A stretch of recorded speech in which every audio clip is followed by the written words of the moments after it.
Part 2. Son of Sir Girkar. 6. Last of the First. 11th of Metzli, Imperial Year 4006. 3 days the bombardment had lasted before Durank and his makeshift band had been driven from the tunnels behind the first wall. 3 days more had dragged on in the open before it ceased. And yet to some that second span as a mere 3 days did nothing to convey the agony and torment the hours spent waiting had entailed. Every impact was felt down in that hold, shaking the ribs and clattering the teeth of the Ugg who sheltered there. They shivered, bootless and without proper uniform, when the chill of the spring night fell, and panted with the heat of the grassland day when the sun rose and baked the churned earth which had once been grassland. The 50 or so of them ran out of what little water they had been able to scavenge before dawn on the 9th, and a searing thirst clawed at them by noon.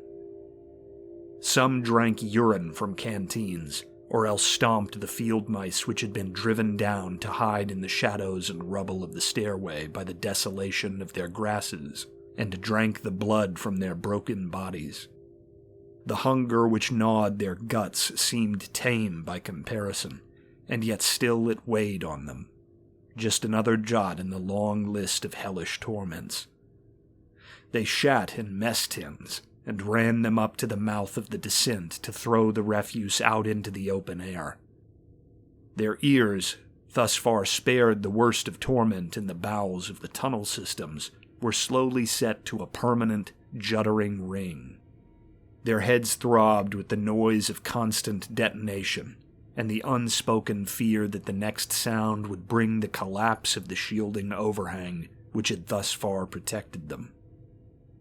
And they prayed, after a while, for an assault, for the final arrival of attack, for anything which would finally stop the thunder. Arif had died quietly sometime in the first night. Even though the blood flow outside had been quelled, whatever wound his puncture in the collapse had done within him was not so easily mended. Ganu, with his seeping head wound, was gripped by seizure during the morning of the 9th.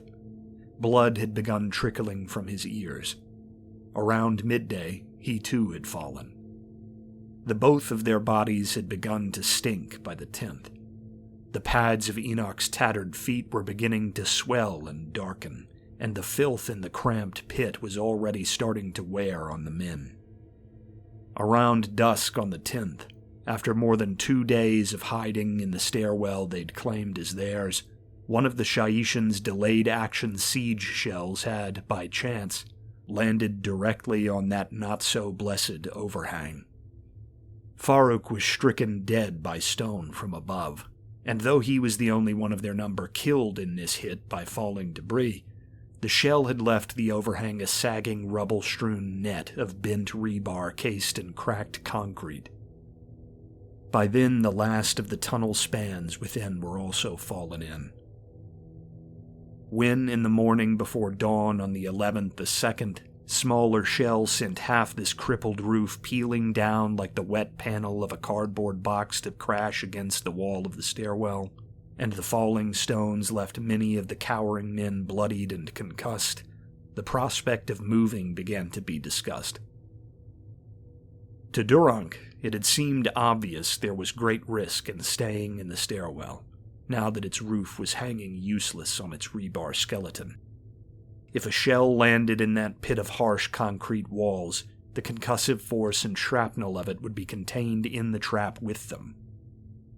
But before debate was concluded, or Durank's frustration drove him to simply force the frightened men about him into action, as a gentle morning light graced the sky and the day of the 11th began in earnest, the bombardment had slowed, seemingly at once, to a tapering crawl. A few dozen more impacts, free of the explosive thrum which had for so long shaken their bones and rattled their spirits. Then silence, almost frightening after so long spent begging for quiet during the long cacophony of bombardment. 1 minute, perhaps 2. And then the faint veil of that lime-tinged yellow-green smoke had crested the lip of the pit and poured like fog off a morning riverbank down into the hollow, pooling about their ankles, stray wisps of it reaching up like tendrils towards their faces, as if, Durank had thought, it were alive, hungry, and grasping. The retching and coughing was sudden. The bile from their empty stomachs came up to slicken the concrete. Durank had felt his eyes first tear up and then begin to burn, as if salt were being rubbed into them. He called for the others to follow as he fled the stairwell for the open fields, but no words could escape him through the hacking as he stumbled up the rise and out of the pit.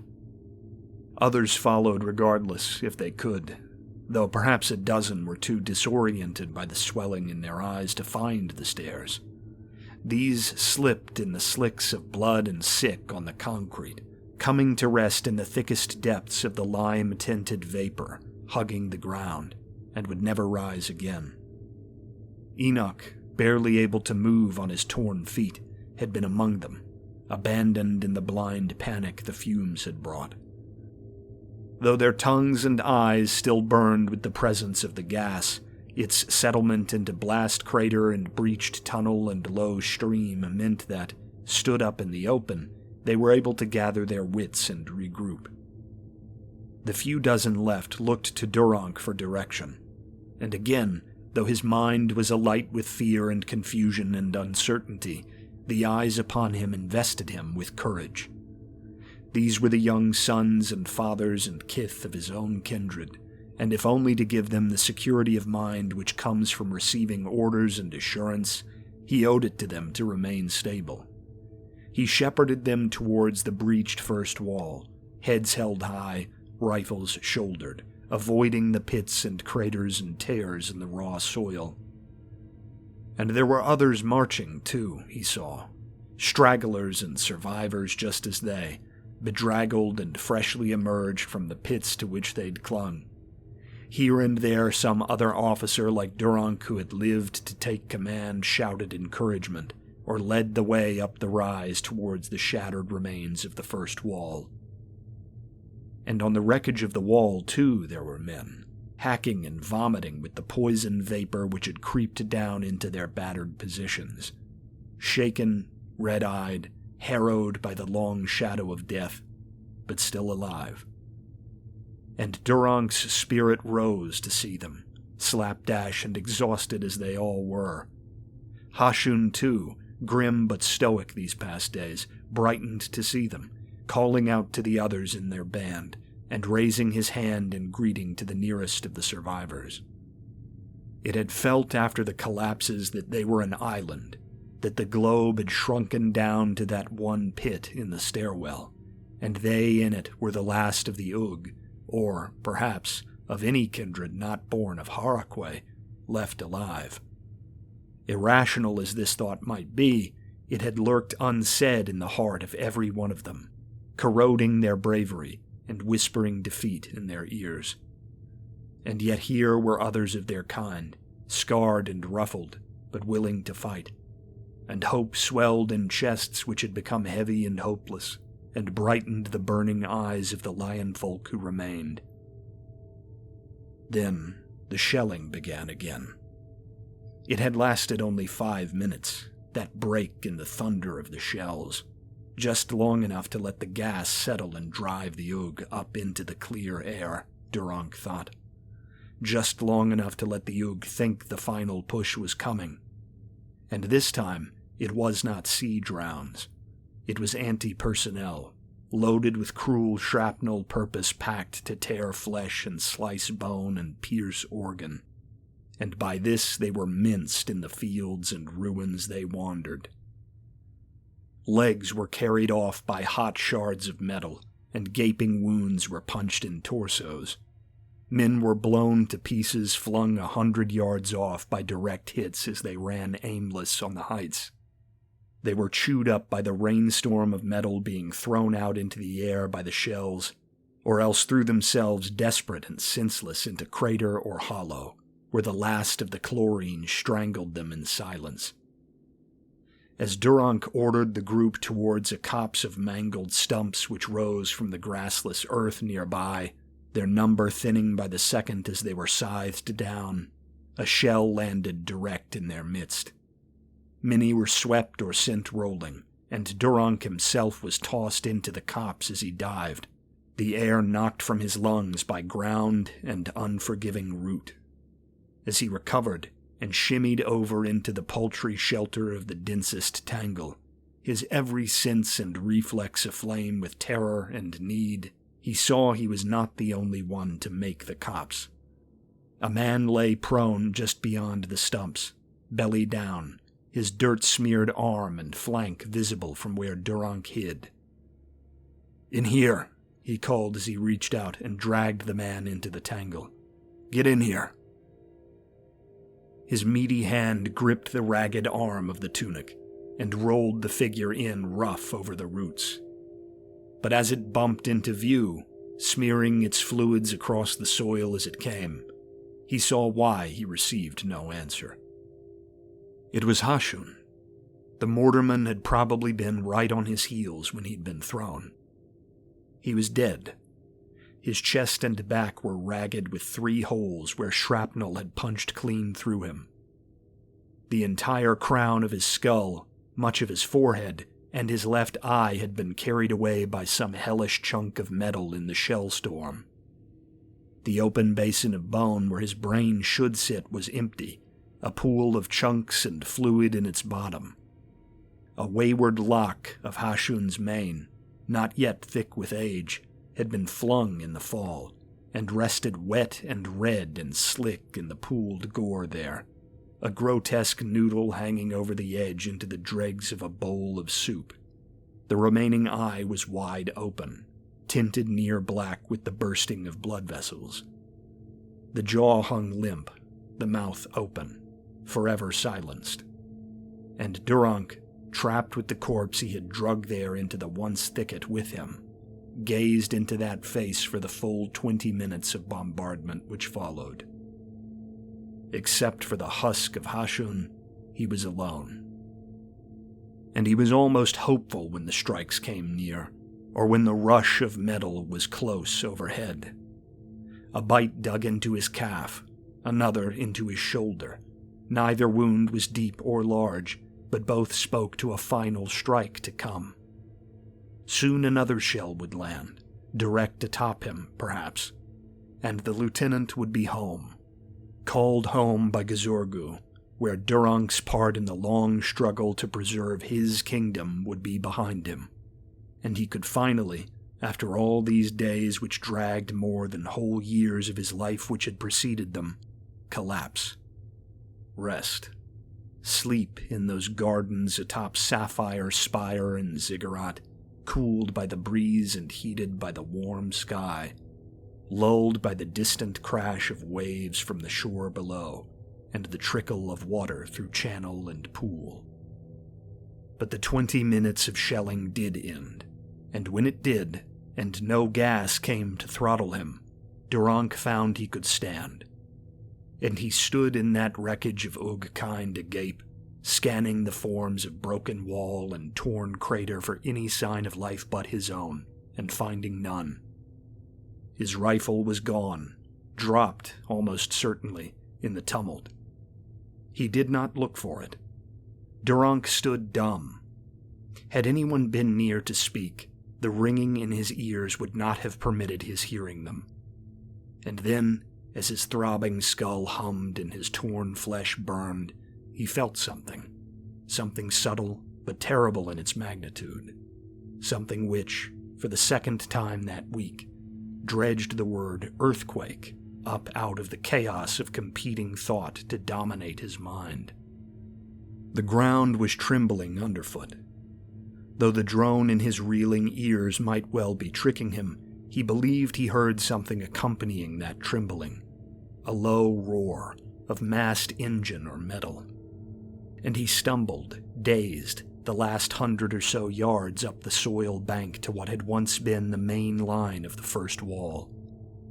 The river Loma, he saw, was near black with the dust and smoke and rubble and scorch of the days and days under fire.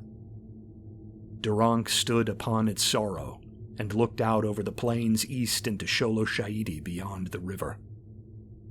There was a tide there before him, moving steadily west towards the ruins it had made.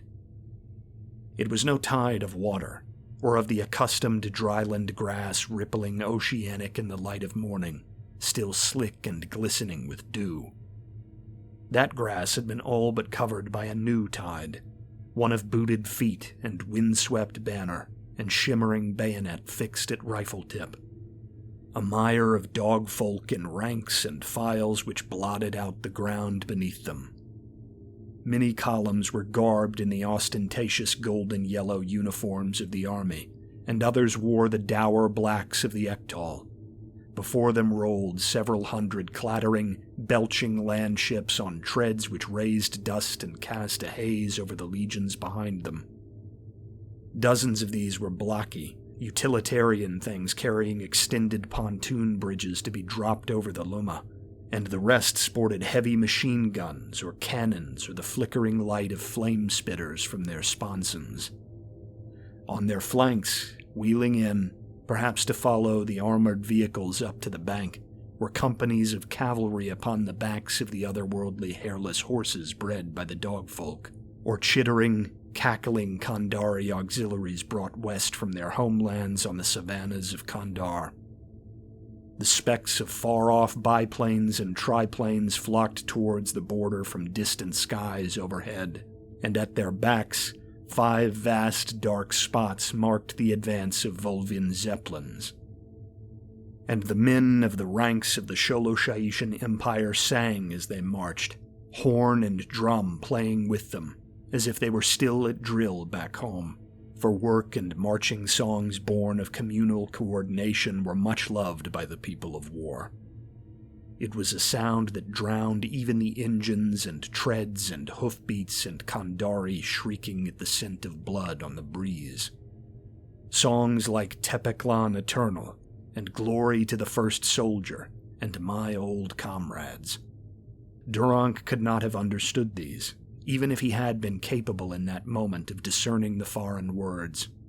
And yet he did receive the mood of the vista before him, victorious and fearless.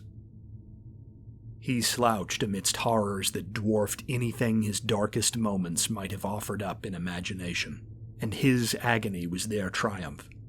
The untold millions out there painting the borderland fields black and gold with their coming were just one of multiple prongs, breaching multiple gaps in the shell-sheared first wall of Gunug, and Durank stood alone before them. No other survivor sidled up to him there on the ragged remnants of what had once been a battlement, or struggled to remove themselves from rubble or earth under which they'd been buried. No voice of command called to straggling reinforcements to rally for a repulse. No gunshots rang out on some distant tract of half-habitable firing line, sending metal to scourge the invader. In the wake of day after day spent on the brink, Durank finally broke beneath the weight of the sight on the plain before him, and he ran. Durank ran, unconscious of the fact he was even doing so. He hit the edge of the blasted expanse created by the shelling, and was soon waist-deep in the tall grasses and scrub of open fields. By the time his ragged breathing and burning legs forced him to slow, and his thoughts caught up with him, he was already miles west, and the men of Sholoshaiti were celebrating atop the bastion he had abandoned. He flew across pasture and field, over road and fence, and through sparse strips of dryland wood along creek beds. The golden hues of the rolling prairie and field about him, and the crystalline sky free of cloud or shadow overhead, were a mockery to him. In the distance, though he was hundreds of miles yet from Sirgirkar, the gleam and scale of the Pillar of Dawn made its direction visible even from across the kingdom, and he followed it without thought or adjustment. It was instinct, like a sailor to the shore, or, more aptly, like a nervous child tracing the path through a dusky wood to the light of a familiar window, towards home. But there was a long road between Durank and home yet, for the way of Gazorgu demanded nothing but the highest courage in defense of the home and hearth, the domain their maker most prized.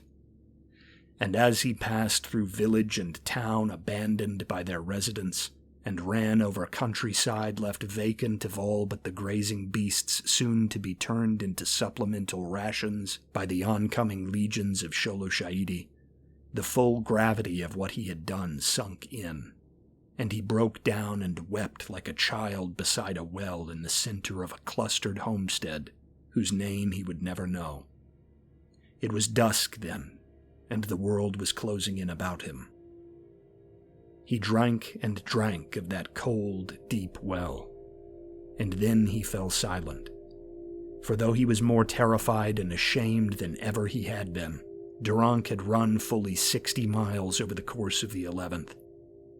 He had not eaten for 2 days, and had not slept save momentary dozes between jolted wakings for 3. And the moment he allowed himself to grow still, he passed into blessed, dreamless blackness right there beneath the stars, alongside the well.